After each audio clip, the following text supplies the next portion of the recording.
하나님께서는 우리들을 종려 주일로 부르십니다. 하나님께 예배드리겠습니다.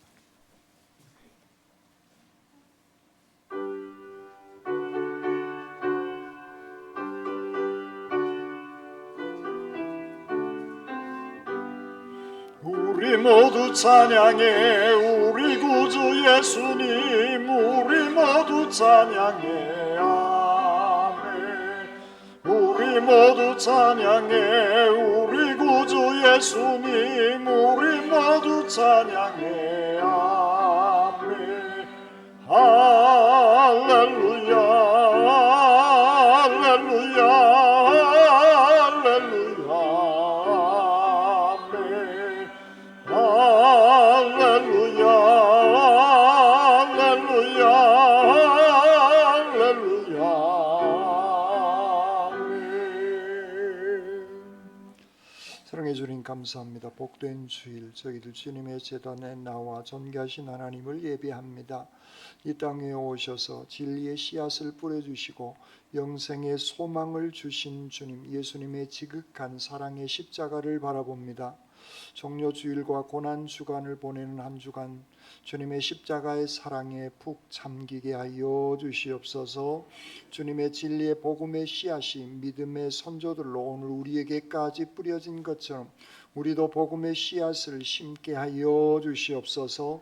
한 주간 주님의 십자가를 묵상하고 고백하는 시간이 되어 부활의 기쁨을 회복하게 하여 주시옵소서. 우리의 예배를 연락받으시게 합당하신 우리 주님 예수 그리스도의 이름으로 기도드립니다. 아멘.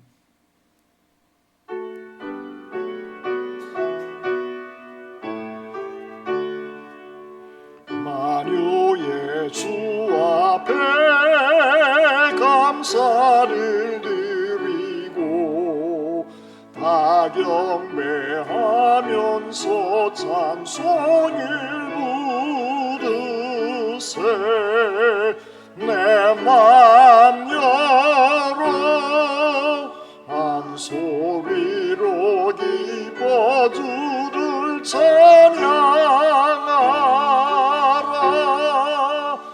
영원한 그 나라 주 앞서리시니 생명의 열쇠는 주님의 것이라. 내 맘 열어 한 소리로 기뻐 주를 찬양하라. 죄짐을 벗은 후 주 앞에 가리니 마음에 영원한 기쁨이 넘친다. 내 맘 열어 한 소리로 기뻐 주를 찬양하라. 참 소망 가지고 그날을 기리며 주 다시 오실 때 기쁘게 맞으리. 내 맘 열어 한 소리로 기뻐 주를 찬양하라.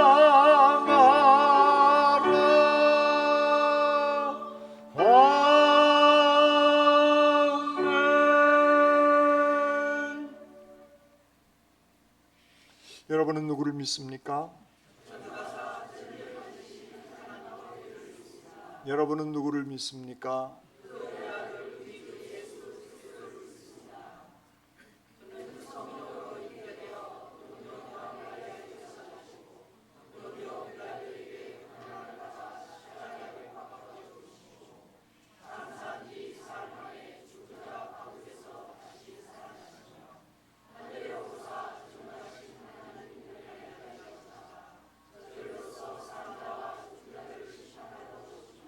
여러분은 누구를 믿습니까?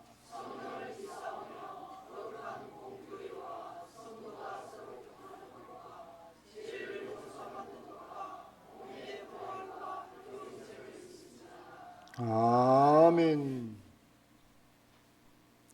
시온에 따라 크게 기뻐할지어다. 보라, 내 왕이 내게 임하시나니 그는 공의로우시며 구원을 베푸시며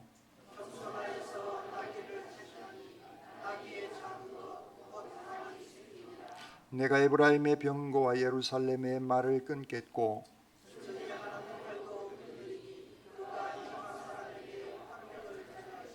그의 통치는 바다에서 바다까지 이르고 앞에서 가고 뒤에서 따르는 무리가 소리 높여 이르되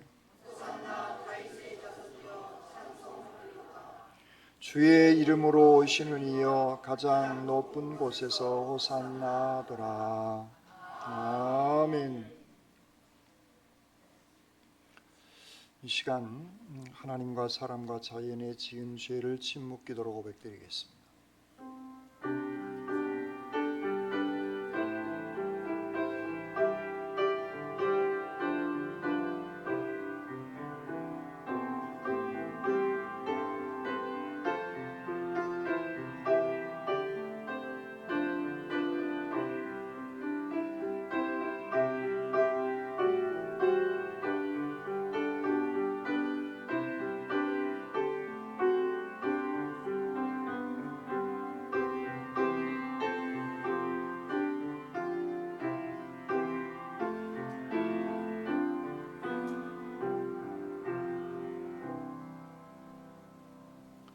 복음의 기쁜 소식입니다. 우리가 죄를 고백하면 그들이 다시는 각기 이웃과 형제를 가리켜 이르기를 너는 여호와를 알라 하지 아니하리니 이는 작은 자부터 큰 자까지 다 나를 알기 때문이라. 내가 그들의 악행을 사하고 다시는 그 죄를 기억하지 아니하리라. 여호와의 말씀이니라는 말씀 의지하여 이제 그리스도 예수 안에서 우리의 죄가 용서받았음을 선언합니다.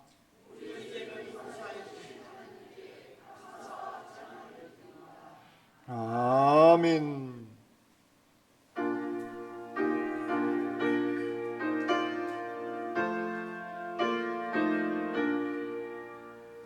이 천지간 만물들아 복 주시는 주 여호와 성령 성부 성자 성령 찬송하고 찬송하세. 아멘.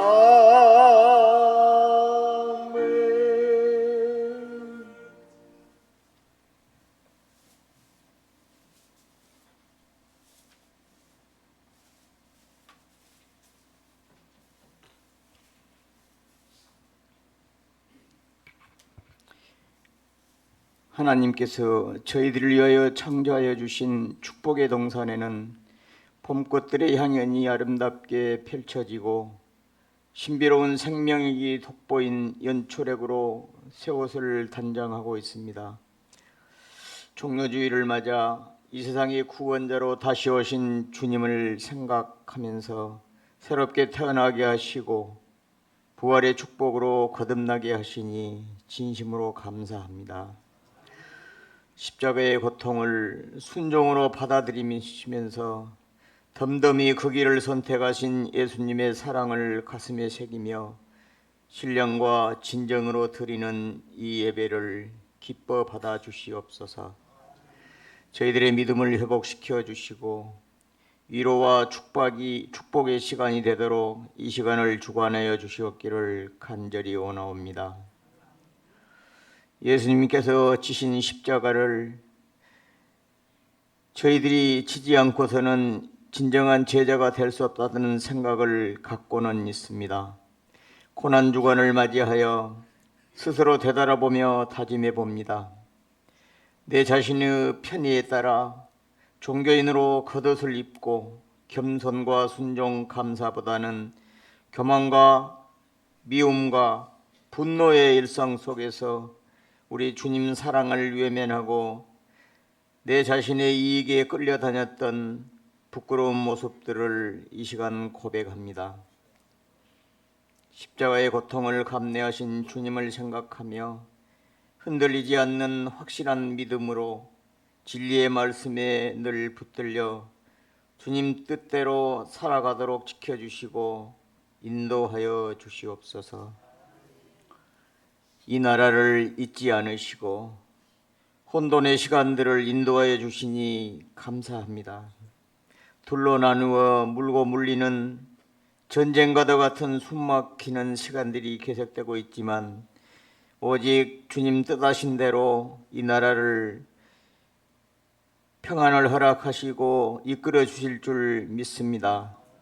주님께서 직접 보여주신 겸손과 섬김의 리더십을 가진 진정한 지도자가 다시 선출될 수 있도록 함께하여 주시옵소서. 우리 중부 공동체가 날로 새로워지며 소망을 갖고 역동성 있게 성장하게 하시니 고맙습니다. 주 안에서 형제로 서로 사랑하고 섬기게 하시며 이 땅에서 하나님 나라를 체험하고 서로 나누게 하시니 진심으로 감사드립니다. 특별히 시간 성가와 찬양으로 저희들의 영성을 넓히도록 자극하여 주시고 감사와 설레임을 선사해 주신 우리 성가대원들을 축복하여 주시고 그들의 아름다운 향기로운 목소리를 늘 지켜주시고 함께하여 주시옵소서. 저희들의 가정을 인도하여 주시니 감사합니다. 각 가정이 주님 품처럼 늘 포근하게 지켜주시고 주님 뜻대로 바로 세워주시고 임마누엘 하나님을 의지하고 순종하게 하시옵소서. 가정에서 만들어진 기쁨과 감사가 넘치는 좋은 기운들이 우리 교회와 지역사회로 모아지고 복음의 결실로 이어지도록 함께하여 주시옵소서. 가정마다 기도 제목에 응답하여 주시고 불안과 근심, 걱정, 염려가 사라지고 평안과 축복으로 채워주시옵기를 간절히 기도드립니다. 이 예배를 위하여 기도하며 기쁨으로 헌신해 주신 사랑하는 아들, 딸들을 위하여 그들을 이루하여 주시고 하나님 축복을 내려주시옵소서. 말씀을 선포하실 목사님께 영역을 더하여 주시옵소서. 오늘 주신 귀한 생명의 양식이 저희들에게 봄 기운 같은 새로운 에너지가 되어 하나님의 공의를 세우고 말씀의 본질을 깨닫고 착하고 선한 종으로 살아가고자 다짐하는 시간이 되게 하여 주시옵소서. 저희들의 모든 것을 주관하여 주신 예수 그리스도의 이름 받들어 간절히 기도드렸습니다. 아멘.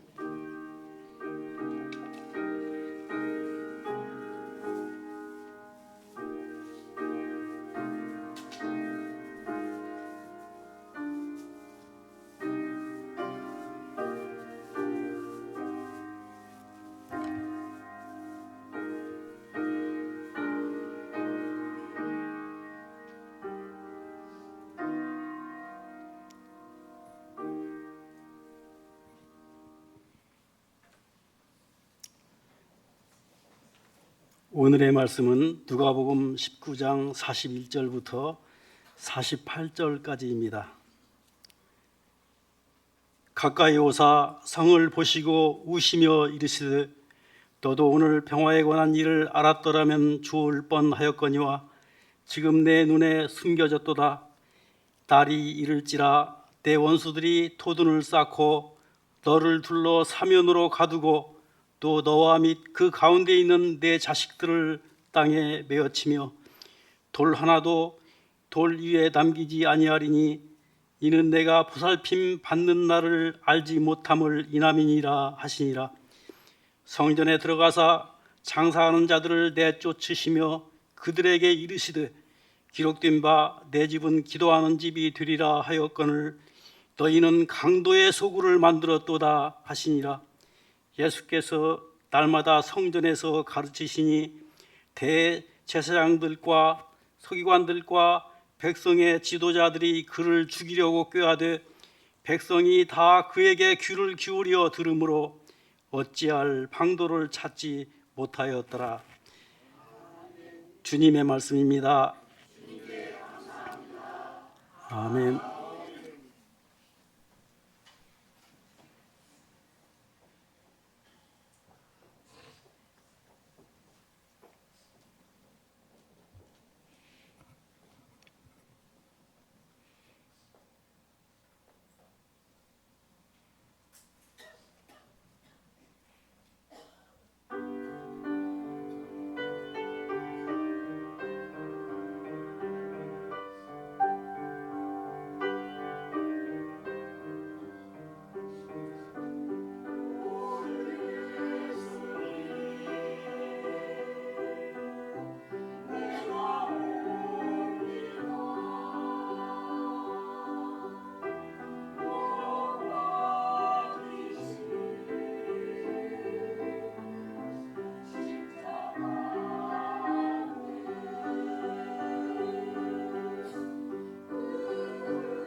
아멘. 기도드리겠습니다. 사랑의 주님을 찬양합니다. 주님 감사합니다.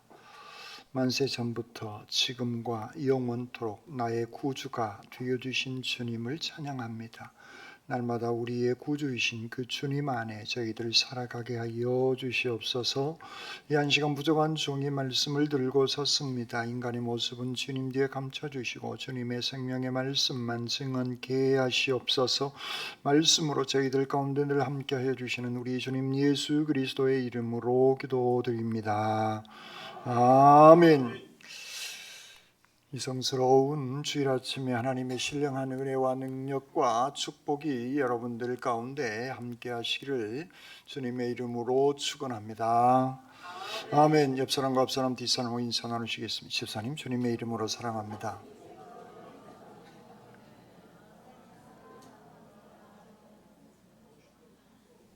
두 손을 가슴에 얹으시고 하나님께서 보실 때 나는 정말 두고 보기에도 아까운 사람입니다.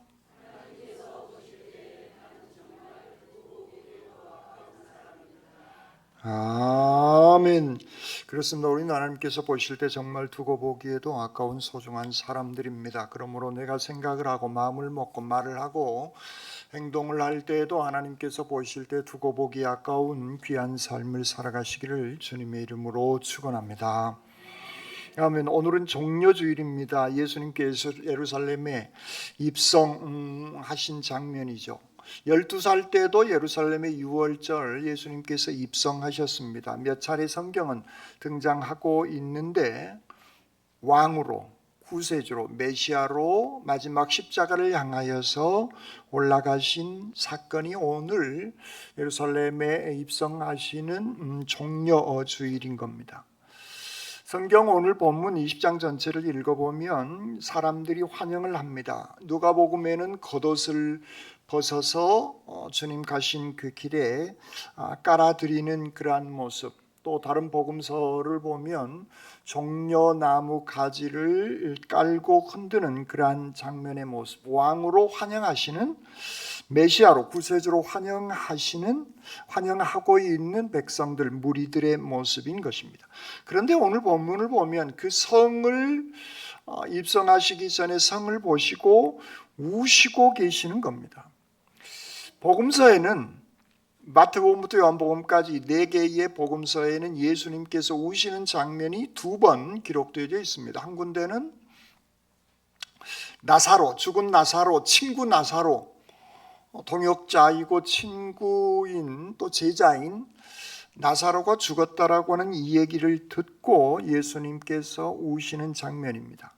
그런데 오늘 본문에도 우셨고 그때도 우셨는데 그 사용되어지는 단어가 약간 다른 단어가 사용되어지고 있습니다. 나사로의 죽음을 듣고 우시는 그 눈물은 조용히 그냥 흘러내리는 그런 의미의 눈물. 우리가 울 때도 그 우는 방식들이 여러 가지죠. 거기에 쓰여진 그 단어는 조용히 눈물을 흘리시는 겁니다. 친구의 죽음, 동역자의 죽음, 제자의 죽음을 듣고 예수님께서는 그 죽음에 공감하는 그런 의미로 조용히 눈에서 주르륵 흘러내리는 그 눈물을 얘기합니다. 오늘 본문에 등장하고 있는 이 울음은 소리내어서 비탄하면서 크게 우시는 그런 눈물을, 그런 단어를 사용하고 있는 겁니다. 예루살렘을 보시면서 통곡해 하시는 주님의 그 눈물인 것이죠. 주님의 통곡의 감정, 복받쳐 오르는 그 감정의 눈물을 주님께서는 흐르시고 계시는 겁니다. 예루살렘과 유대 민족의 미래를 내다보시면서 통곡하시는 슬픔의 눈물을 주님께서 흐르고 계시는 것입니다. 그런데 예수님의 생애를 이렇게 보면 눈물로 점철되어지는 삶은 아니에요. 재밌는 장면을 여러분들 누가복음 우리가 쭉 묵상해 온 것처럼 7장 34절에 인자가 와서 먹고 마심에 너희 말이 보라 먹기를 탐하고 포도주를 즐기는 사람이요 세리와 죄인의 친구로다. 바리새인들이 예수님을 향하여서 비난의 의미로 그렇게 얘기를 합니다. 세례 요한이 금욕하면서 살아간 그때 밥을 먹지 않고 포도주를 마시지 않는 세례 요한을 향하여서 바리새인들은 귀신 들렸다라고 얘기를 합니다. 그런데 예수님께서 세리와 죄인들과 같이 먹고 마시는 그 장면을 보고 먹기를 탐하고 포도주를 즐기는 자다, 이렇게 비난하고 있는 겁니다. 예수님의 삶은 우리의 삶과 동일한 삶을 사신 겁니다. 슬플 때 울고 기뻐할 때는 즐겁게 춤을 추시는, 춤췄다는 장면은 없지만, 기록은 없지만 예수님께서는 춤도 추시고 울기도 하시고 웃기도 하시는 여러 장면이 주님의 일상의 삶이었던 겁니다. 우리도 동일하잖아요. 기쁠 때, 슬플 때, 졸릴 때 우리는 그 모든 일상의 생활을 살아갑니다. 그런데 그 일상의 생활을 살아가는데 어떤 사람은 불평과 탓과 원망의 삶을, 그런가 하면 어떤 사람은 기쁨과 즐거움과 감사의 삶을 살아갑니다. 일상의 삶을 살아가는 이 말은 동일한 것 같지만 그 삶의 내용은 전혀 다른 삶의 내용으로 살아가고 있는 것입니다. 그렇습니다. 예수님께서는 이 땅에 오셔서 천국의 복음을 전하시고 즐거움과 소망을 일깨우시기 위해서 낮에는 환자들을 치료하시고 낮에는 천국의 복음을 가르치시고 먹고 감사하면서 죄인들과도 같이 어울리시면서 기뻐하시는 주님이십니다. 그런데 밤이 되면 우리가 누가복음을 쭉 묵상해 왔듯이 기도하시고 쉬시고 계시는 그러한 장면입니다. 때로는 한적한 곳에 가셔서 기도하시는 주님의 모습, 낮에는 하나님의 나라의 복음을 전파하시는 그러한 주님, 먹고 마시고 즐기면서 또 천국의 복음을 가르치시면서 친구가 죽었을 때는 우는, 그리고 오늘 예루살렘을 보시면서 우시고 계시는 주님의 모습인 것입니다. 예수님께서는 왜 눈물을, 그것도 통곡의 눈물을 사람들 앞에서 흘리시고 계시는가? 예루살렘, 이 말은 우리말로 하면 평화의 성이에요. 예루살렘은 평화로운 그런 의미의 성이다 라는 뜻을 그 말 속에 가지고 있는 것입니다. 예루살렘, 평화의 이 성 속에 그 상징적인 그 하나님의 나라의 확장을 위해서 선택받은 그 성이 바로 예루살렘인 겁니다. 하나님의 나라가 임재하고 하나님의 뜻이 그 성을 중심으로 해서 퍼져나가고, 그래서 온 세상이 이 예루살렘 평화의 성을 중심으로 해서 온 세상이 평화가 정착되어지기를 원하시는 그 성이 바로 예루살렘 평화의 성인 겁니다. 인류 구원의 가장 중요한 전초 기지가 예루살렘 평화의 성이었던 겁니다. 그런데 그 평화의 성을 바라보시고 예수님께서는 통곡하면서 우시고 계신 겁니다. 42절에 보면 평화에 관한 일을 몰랐기 때문에 우시는 장면입니다. 그리고 또 하나는 크나큰 심판과 멸망이 예루살렘의 이 평화의 성에 임하게 되어지는 그 날이 임박하셨음을 주님께서는 꿰뚫어 보시고 우시고 계시는 겁니다. 그런데 그 성 안에 권력을 거머쥐고 있는 이 소위 종교 지도자들, 종교 권력자들은 그 메시아로, 평화의 왕으로 오신 그 예수 그리스도를 거부하고 있는 겁니다.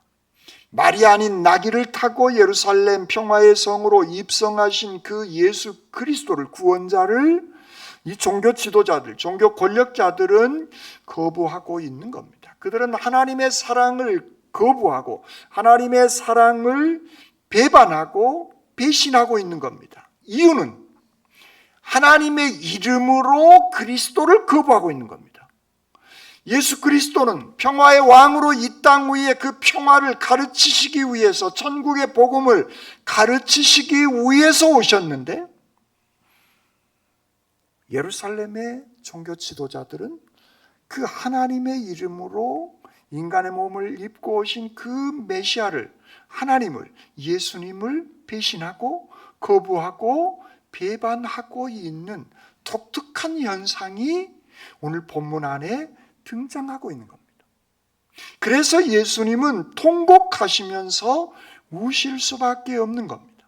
하나님의 사랑을 거절하고 거부하고 멸망으로 치닫고 있는 그 예루살렘을 보시면서 통곡하실 수밖에 없는 겁니다. 수많은 신앙인들이요, 자기 신념 속에 하나님의 말씀을 필요할 때 가져다가 사용합니다. 우리의 삶 속에서 하나님의 말씀대로 살아가는 게 아니라 나의 신념이 확고합니다. 그 확고한 신념 속에서 하나님의 말씀, 필요한 말씀을 가져다가 사용합니다. 이단들만 그러는 게 아니에요. 많은 신앙인들이 이 오류에 빠질 수 있는 가능성이 있다는 거예요. 오늘 예루살렘에 있는 이 종교 지도자들, 소위 종교 권력자들은 인간의 몸을 입고 오신 그 하나님, 메시아, 구세주를 지금 그 하나님의 사랑을 거절하고 거부하고 배신하고 배반하고 있는 그러한 장면의 모습인 것입니다. 그것 때문에 평화에 관한 일을 모르고 있는 그 사실 때문에 예수님은 통곡하시고 계십니다. 뿐만 아니라 금방 이방 민족이 침략해서 이 나라가 원수들이 토둔을 쌓고 너를 둘러 사면으로 가두고 자식들을 땅에 메어치고 돌 위에 돌 하나도 남기지 아니하는 그 멸망의 때가 임박해 있음을 아시고 통곡하시고 계시는 겁니다. 실제로 예수님께서 십자가에 달려 돌아가신 이후 40년 뒤에 예루살렘은 성전은 돌 위에 돌 하나도 남기지 않고 완벽하게 다 파괴되어져 버립니다. 그것은 이 예루살렘 성 안에 살아가고 있는 지도자들로부터 모든 사람들의 그릇된 선택의 결과 평화의 성인 이 예루살렘은 그렇게 심판당하게 되어지는 겁니다. 이 애끓는 예수님의 사랑이 눈물로 탄식하며 통곡하며 표현되어지고 있는 이 비극적인 현실 앞에 주님은 우실 수밖에 없는 겁니다. 실제 예수님이 돌아가신 이후 AD 70년 경에 로마의 티투스라고 하는 그 장군이 예루살렘 성을 공략하기 위해서, 예루살렘 성이 한 700m 이런 고지에서 꽤 높아요. 이 뒷산이 한 100m밖에 안 돼요. 요 뒷동산 산이 한 100m밖에 안 됩니다. 그러니까 생각보다 높아요. 생각보다 700m 고지에 있는 게, 그러니까 이 성을 점령하기가 로마의 입장에서 쉽지 않습니다. 그러니까 그 옆에 그 정도 높이의 토성을 쌓는 겁니다.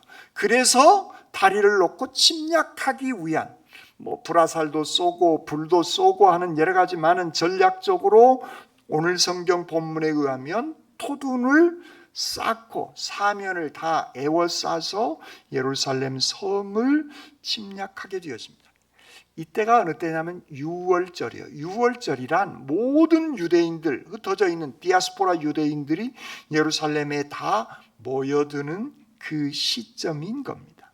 그때 이 티투스 장군이 토성을 쌓고 자식들을 땅에 메어치는 일, 소위 살인 정도가 아니라 살육의 현장으로 바뀌게 되어집니다. 요세푸스라고 하는 사람이 이것을 잘 기록하고 있습니다. 요세푸스라고 하는 사람은 AD 37년에 태어난 유대인입니다. 역사가고 제사장이고 학사고 군인입니다.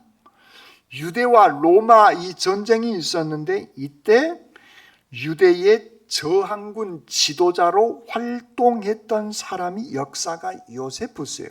훗날 그는 로마로 압송되어져서 로마 황실의 역사 사가로 로마 역사를 또 기록하는 사람으로 남은 여생을 살게 되어집니다. 유대 전쟁사를 이 사람이 기록하고 있는데 그의 기록에 의하면 이렇게 기록되어 있습니다. 기근이 널리 확대되어 모든 집과 식구들에게 덮쳤다. 다락에는 기아로 죽어가는 여자들과 아이들로 가득 찼고 거리의 길은 늙은이들의 시체들로 가득 채워져 버렸고 살아있는 아이들과 젊은이들은 모두 기아로 퉁퉁 부어 무서운 망령처럼 거리를 배하다가 쓰러져 버렸다. 어떤 사람은 다른 사람의 시체를 처리하다가 자신이 시체 앞에 쓰러져 버렸고 죽은 사람의 시체를 보고 울 기력도 없었다. 말할 힘도 잃어버렸고 무서운 절망과 죽음의 침묵만이 예루살렘 도성을 덮었을 따름이다. 그러나 이들은 모두 자신들의 눈을 성전을 향한 채 누워 있었다라고 요세푸스 사가는 그렇게 이 예루살렘이 처참하게 심판당하는 그것을 자세하게 기록하고 있는 것입니다. 그때 그의 또 다른 기록은 예루살렘 거리에 로마 군인들에게 찔려 죽임을 당한 유대인들의 흘린 피가 작은 시내를 이루어 흘렀고 말 굴레까지 그 피가 찼다라고 기록하고 있습니다. 말 굴레는 말에게 재갈을 물리는 그것을 말 굴레라고 합니다. 이 통째로. 그러니까 예루살렘의 피가 말 굴레까지 찼다라고 하는 이 문학적인 표현은 그 정도로 많은 피를 흘렸다라고 이 역사사가는 기록하고 있습니다. 이때 9만 7천 명이 로마의 포로로 끌려갔고 이 6월절 날 110만 명이 사상을 냈다라고 요세푸스 역사학자는 기록하고 있는 겁니다. 이 시대에 이토록 비참한 일이 예루살렘 안에 일어나게 되어졌고 이 시점을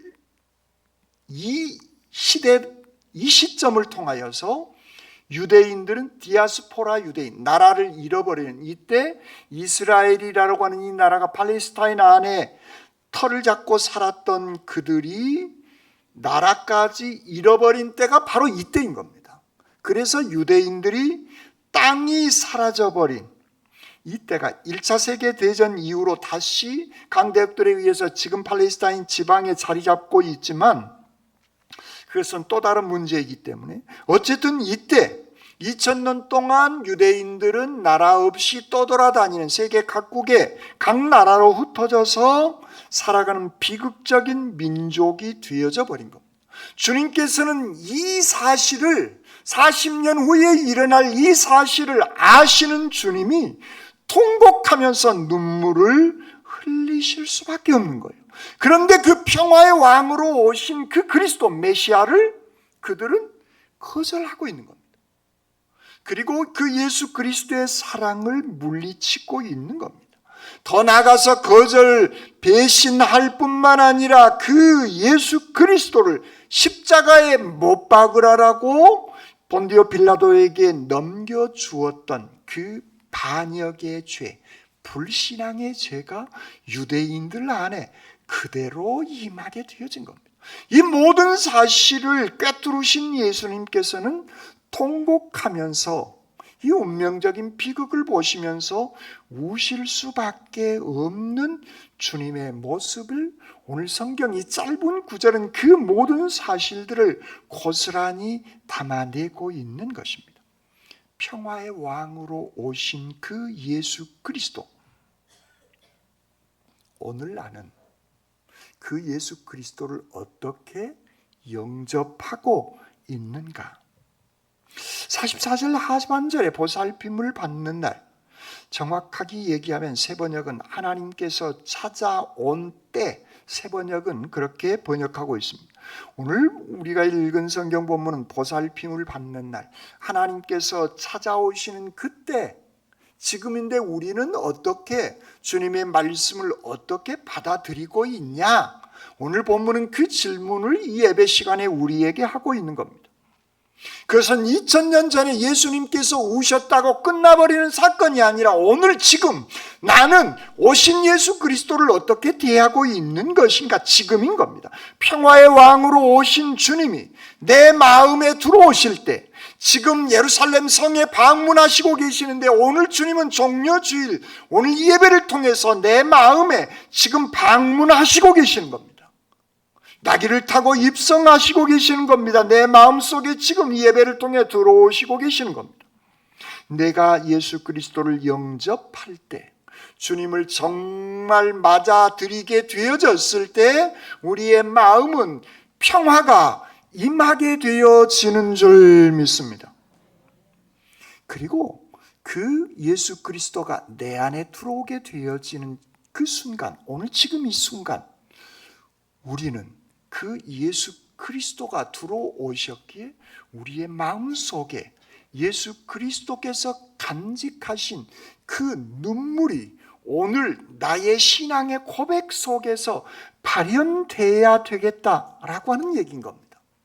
곧 예수님의 눈물은 2000년 전에 사라져버린 눈물이 아니라 내가 예수 그리스도를 평화의 왕을 받아들이고 거부하고 배신하지 않고 그대로 오롯이 내가 맞이하였기에 그 예수 그리스도의 눈물이 오늘 이 시대를 바라보고 있는 이 세상 속에서 우리의 눈물로 내 마음 속의 눈물이 예수 그리스도의 눈물을 오늘 우리는 회복해야 할 그 시대 속에서 우리는 살아가야 되겠다라고 하는 겁니다.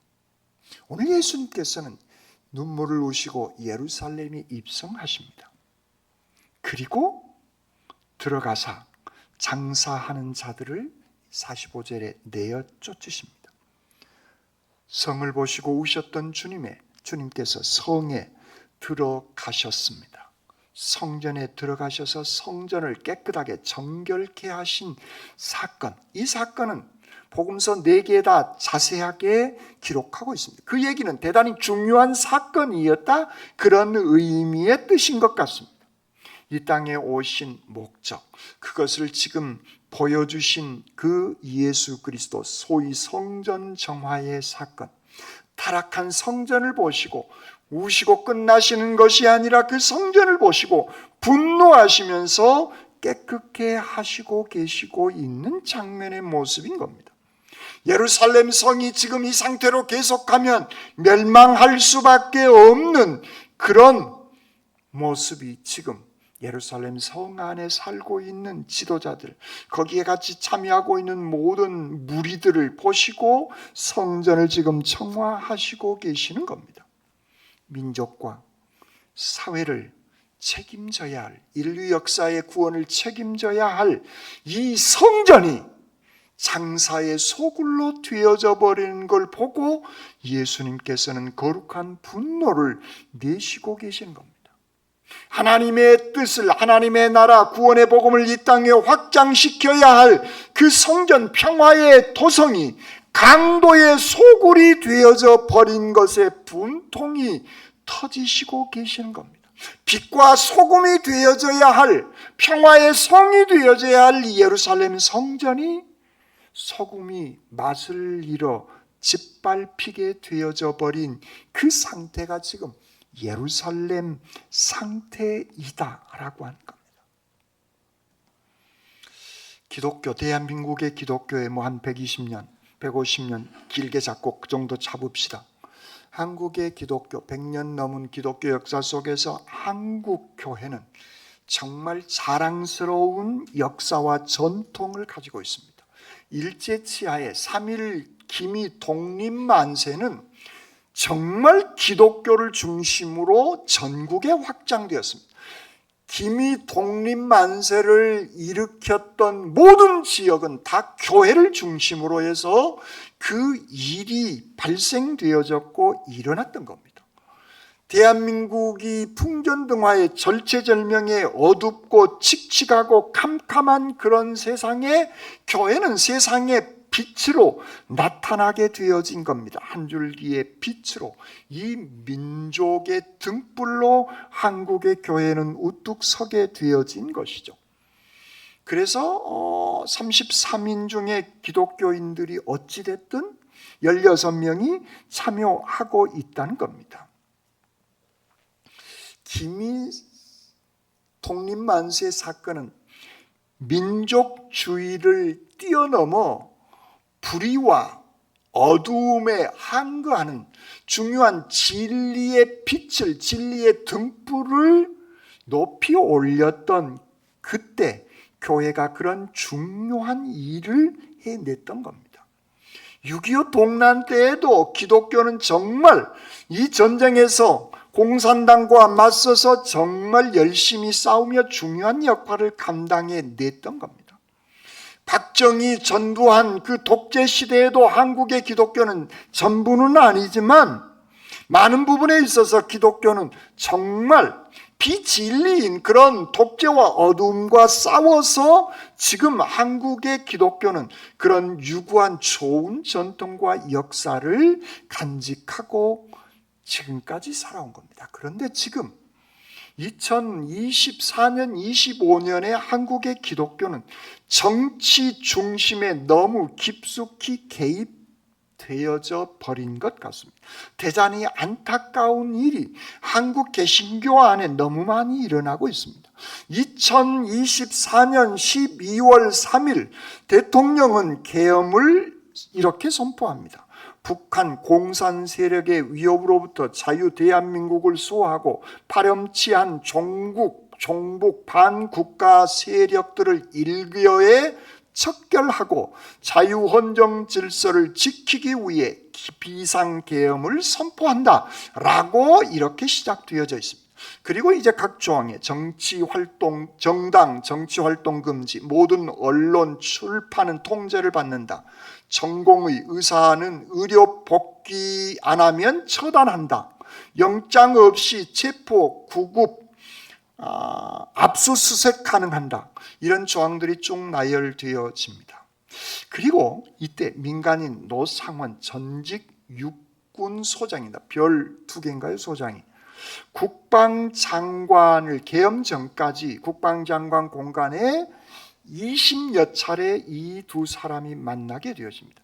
그리고 노상은 수첩에 의하면 수거 대상 수백 명의 이름이 기록되어져 있고, 그리고 처단 수거 대상의 민주당원, 민노총, 한국노총, 종교단체, 윤석열 퇴진 서명자, 기독교가 이 사람을, 이 계엄을 선포한 사람에 대해서 별 문제 없이 대하거나 심지어 옹호하거나 더 나아가서 축복해주고 있는 그런 일을 대한민국의 크고 작은 교회들이 참여하고 있다는 겁니다. 우리는요, 2차 세계대전을 일으켰던 히틀러, 유대인 학살에 대해서 우리는 분노합니다.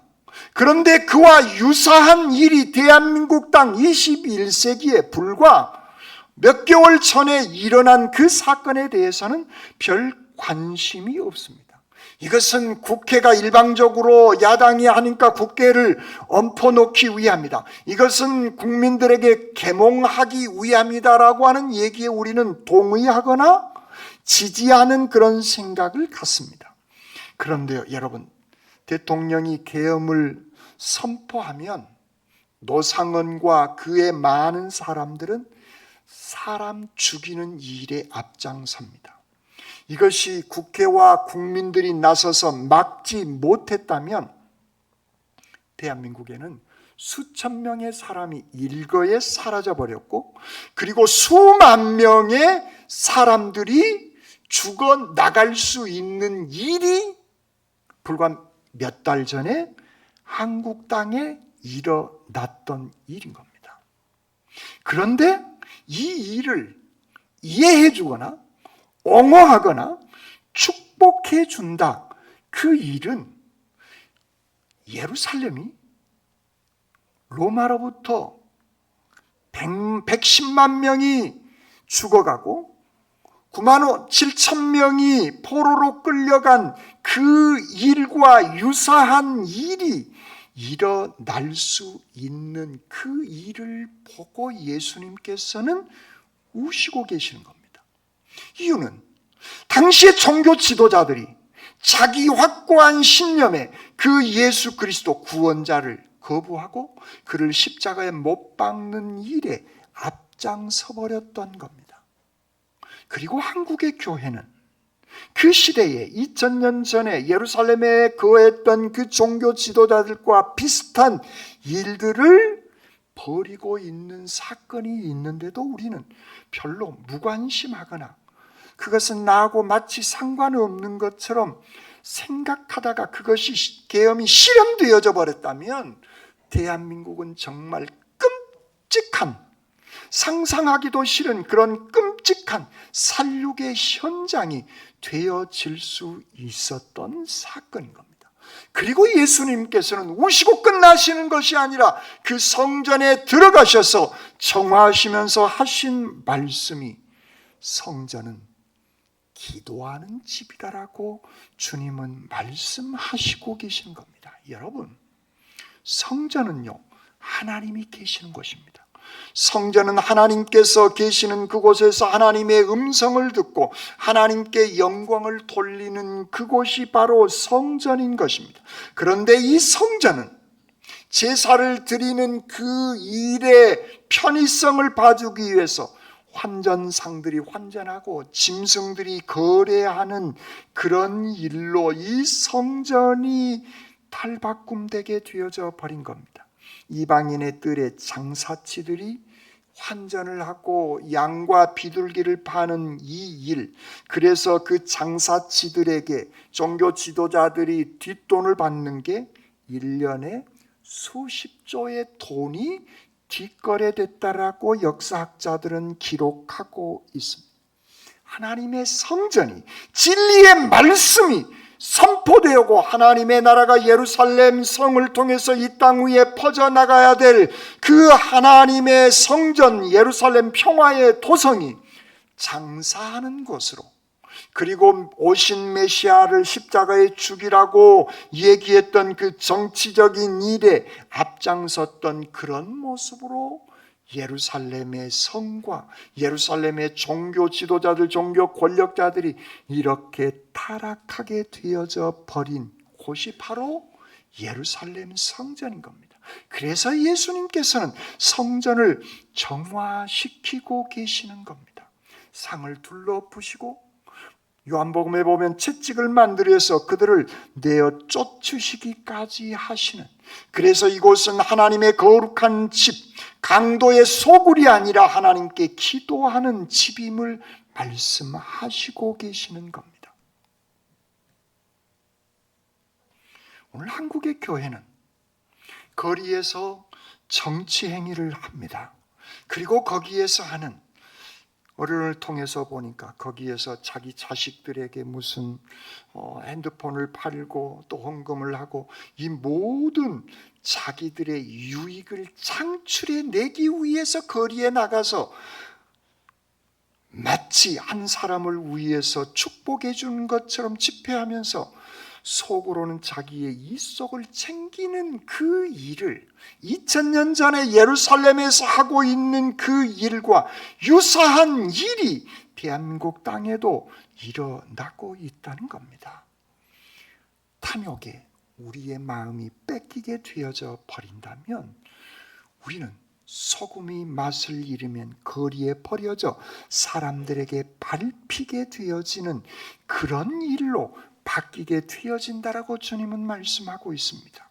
성전은 하나님의 말씀이 선포되어지는 곳이고 하나님의 말씀을 배우고 은혜를 체험하고 끊임없이 기도하며 하나님께 기도로 영광 돌리고 나의 심령이 깨끗하게 회복되어지는, 성전이 정화되어지는 것은 우리의 심령이 이 예배를 통해서 깨끗하게 주일마다 깨끗하게 정화되어져야 할 중요한 이 시간이 바로 예배의 시간인 줄 믿습니다.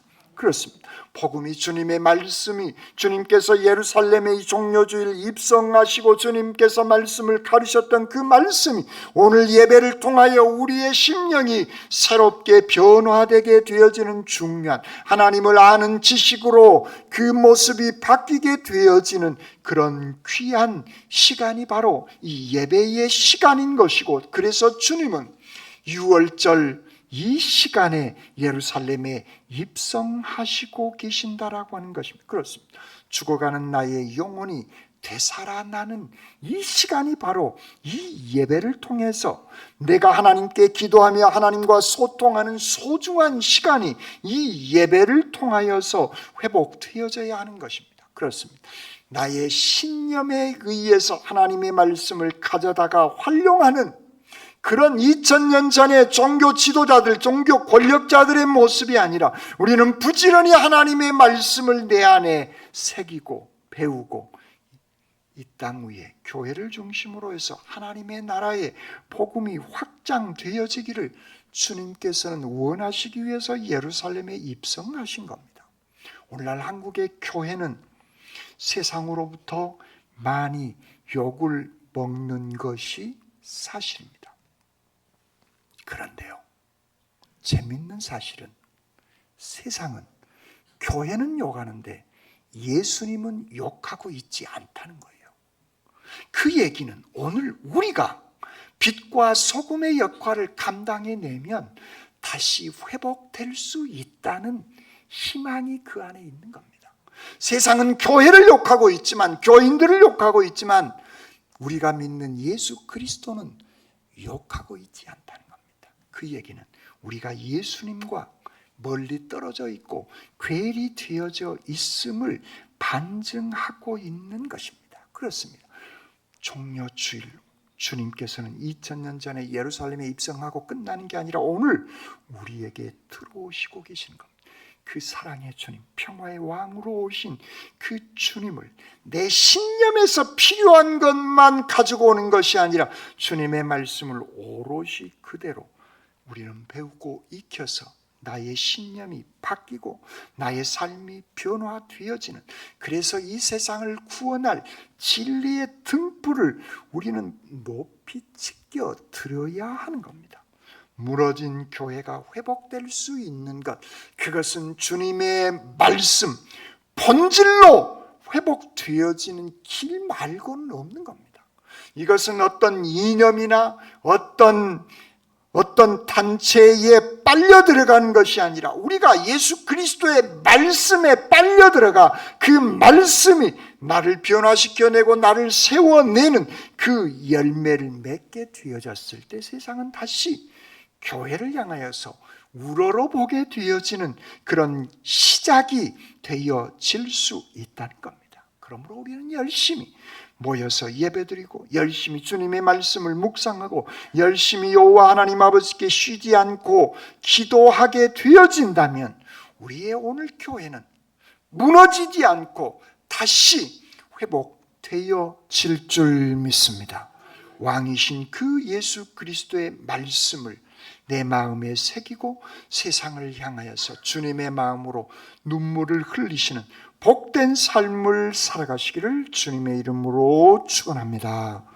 아멘. 사랑해 주님 감사합니다. 말씀을 주시고 말씀을 통해서 은혜를 베풀어 주신 주님, 교회는 주님의 말씀 그 진리의 복음에 붙들려서 회복되어졌을 때 이 세상이 교회를 욕하는 것이 아니라 교회와 교인들을 우러러보게 되어짐을 말씀을 통해서 깨닫게 해주시니 감사합니다. 저희들 이 세상을 향하여 진리의 등불을 높이 들고 아름다운 귀한 사랑의 열매들을 우리의 교회가 오늘 우리들이 주렁주렁 열매 맺어가게 하여 주시옵소서. 왕이신 예수 그리스도를 내가 마음에 새기고 받아들여 주님께서 가지셨던 그 눈물을 흘리며 복된 인생 살아가게 하여 주시옵소서. 저희들에게 귀한 은총을 베풀어 주시는 우리 주님 예수 그리스도의 이름으로 기도드립니다. 아멘.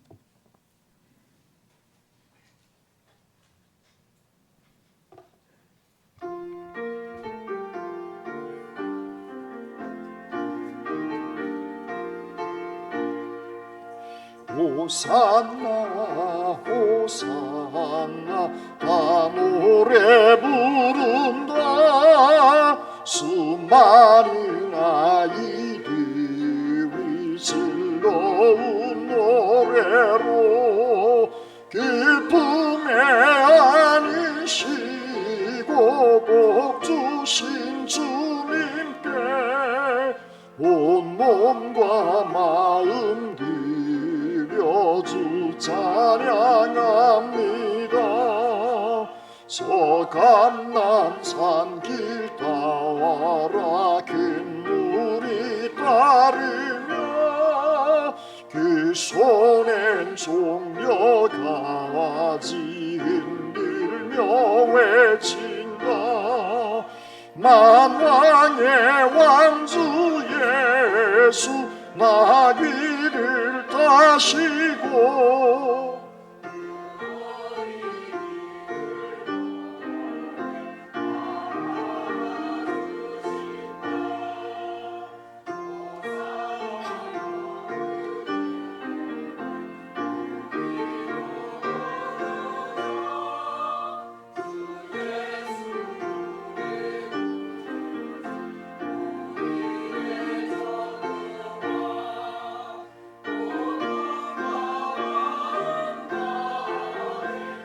목소리 높여서 영원히 기쁜 노래 주 앞에 드리자.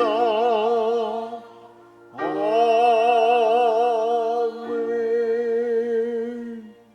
사랑의 주님 감사합니다. 이 땅 위에 오신 그 주님과 주님의 말씀을 저희들 오롯이 받아 새겨 주님께 찬양하며 호산나 영광 돌리며 주님의 제단을 위해 여러 가지 모습으로 봉사하며 헌신하는 귀한 손길들, 여러 가지 제목으로 주님 앞에 기쁨과 감사함으로 예물을 바친 손, 그들의 가정과 자녀들이 꾸리고 있는 이제 사업장과 다니고 있는 직장에 하나님 사랑과 은총으로 축복하여 주시옵소서.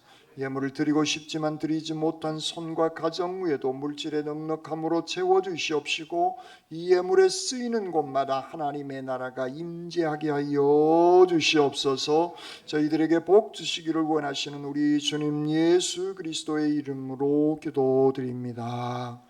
아멘.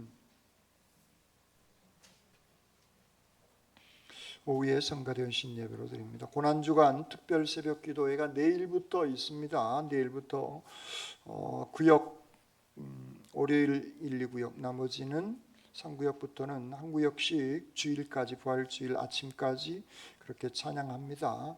특별 새벽 기도회이기 때문에 연세가 많이 드신 분이거나 지병이 있으신 분은 유튜브로 참여하시지만 나머지 분들은 이번 한 주간은 고난주간 특세에 참여해 주시기를 바랍니다.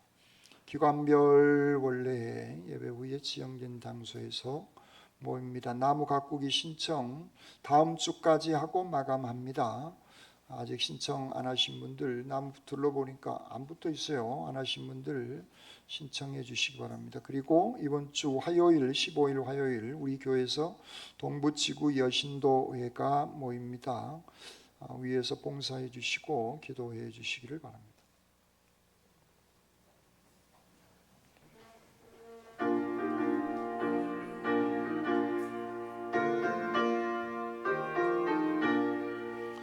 겟세마네 동산에 주를 생각할 때에 근심이나 걱정을 외면할 수 있을까? 나를 항상 버리고 주를 따라가리라. 빌라도의 뜰에 선 주를 생각할 때에 수치됨과 아픈 것 못 견딜 수 있을까?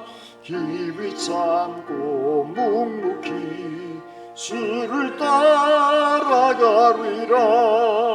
갈보리 산 올라감 주를 생각할 때에 나의 많은 괴로움을 비교할 수 없으리. 십자가를 지고서 주를 따라가리라.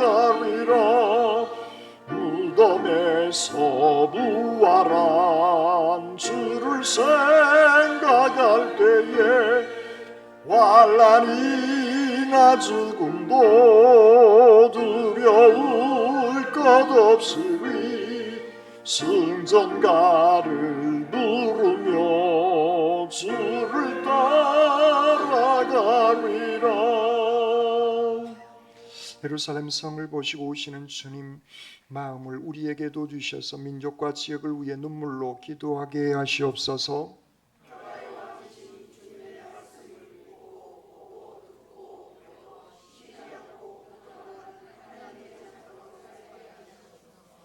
아멘.